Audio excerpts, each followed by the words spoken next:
அதில் இருந்து சொல்லுவோமா, இருந்து அதில் இருந்து அப்படின்ற சென்ஸில் தான் நம்ம யூஸ் பண்ணிக்கிறோம்.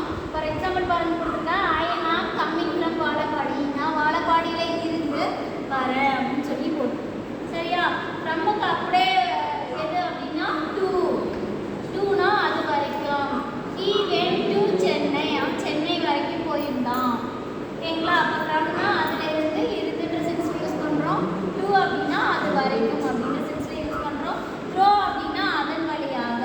எக்ஸாம்பிள் பாருங்க, த thief enter the house throw the window. எது வழியாக போனாங்க, எதன் வழியா, விண்டோ வழியா. த்ரோ அப்படின்னா அதன் வழியாக அப்படின்ற சென்ஸில் நம்ம த்ரோ யூஸ் பண்ணுறோம். அலாங் அப்படின்னா ஓரமாக வழியாக.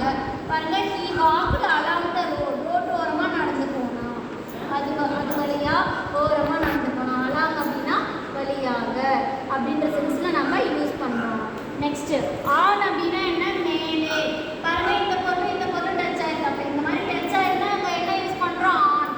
பாருங்க, the book is on the table. அந்த டேபிள் மேலே கண்டிப்பாக புக் இருக்கும். அப்போ ரெண்டு டச் ஆயிருக்கும். அந்த மாதிரி இருந்தால் மேலே அப்படின்னாலும் அதுக்கு என்ன யூஸ் பண்ணுறோம், ஆன் யூஸ் பண்ணுறோம். Next over. ஓவர் அப்படின்னா என்ன அப்படின்னா ஹைட்டில். இதுக்கு டிஸ்டன்ஸ் இருக்கா, இந்த இமேஜ் போட்டுருக்குங்களா, இதுதான் over. Listen, the birds fly over the tree. The birds என்ன பண்ணியிருக்கு, ஃப்ளை ஓவர் த ட்ரீ. ட்ரீக்கு மேலே பறந்துருக்கு.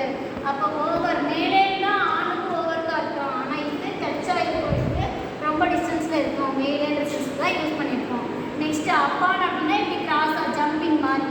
ஃபார் எக்ஸாம்பிள் பாருங்கள், the cat jumped upon the roof. ஒரு இடத்துல இருந்து இன்னொரு இடத்துக்கு தாகும்போது இந்த ஆரோ மார்க், இதுதான் என்னது, அப்பான் அப்படின்ற சென்ஸில் நம்ம யூஸ் பண்ணுறோம் இங்கிலீஷில். நெக்ஸ்ட் பிஃபோர் அப்படின்னா என்ன, முன்னாடி.